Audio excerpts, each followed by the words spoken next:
Bonjour à tous, ici Margot Morin. Bienvenue sur ma chaîne dédiée à tout ce qui touche à la maison, déco, organisation, astuces pratiques. Si vous aimez créer un espace qui vous ressemble et découvrir des conseils pour embellir votre intérieur, n'oubliez pas de vous abonner. Aujourd'hui, on va explorer ensemble un nouveau sujet pour transformer votre chez vous.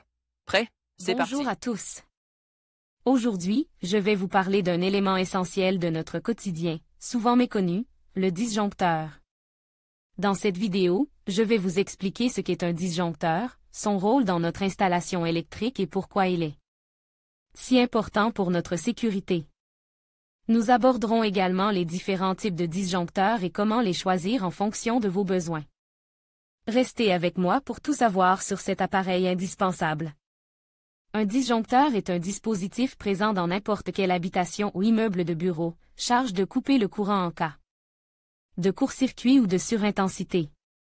Place au bout du tableau électrique, il est le point d'arrivée et de sortie de tous les fils électriques alimentant les prises et interrupteurs de la maison. Le disjoncteur électrique général. Le disjoncteur électrique général n'a pas pour objectif premier la sécurité des personnes, mais de surveiller si la consommation de l'habitation est cohérente par rapport à la puissance souscrite. Si trop d'appareils sont en marche simultanément, celle-ci peut être dépassée et le disjoncteur entraîne alors une coupure générale. Ou juste la coupure d'une zone de l'habitation en cas de disjoncteur divisionnaire. Le disjoncteur différentiel. Le disjoncteur électrique différentiel combine un interrupteur différentiel et un disjoncteur. L'interrupteur différentiel, qui mesure la différence entre la quantité de courant qui passe dans le fil à l'aller et dans l'autre fil au retour, sert à interrompre le courant lorsqu'il détectait une fuite synonyme de danger. Il protégeait donc les personnes, qui pourraient être électrocutées en manipulant un appareil défectueux. Le disjoncteur protégeait lui les appareils électroménagers contre une surcharge électrique, qui pourrait voir leur résistance grillée, à cause par exemple d'un faux contact ou d'un court-circuit. Sur cette image de disjoncteur magnétothermique, on distingue la bilame de la partie thermique, sur lequel est accroche la tresse en cuivre, et la bobine de la partie magnétique. Ceci resémica le fonctionnement du disjoncteur.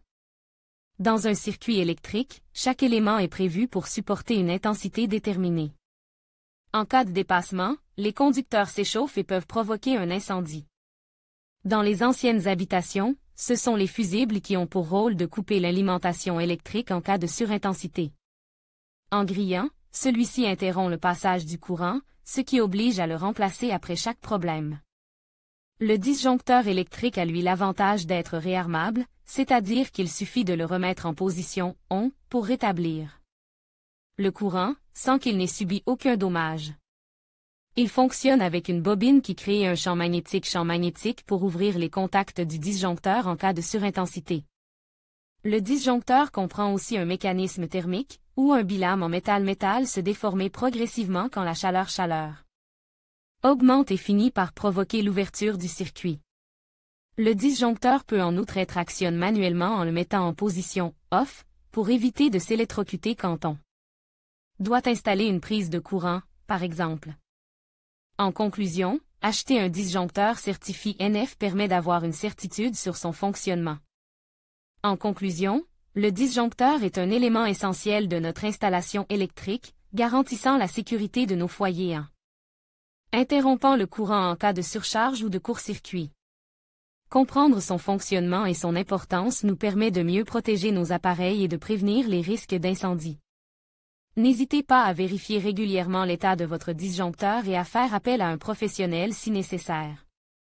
Merci d'avoir regardé cette vidéo et à bientôt pour d'autres sujets sur l'électricité.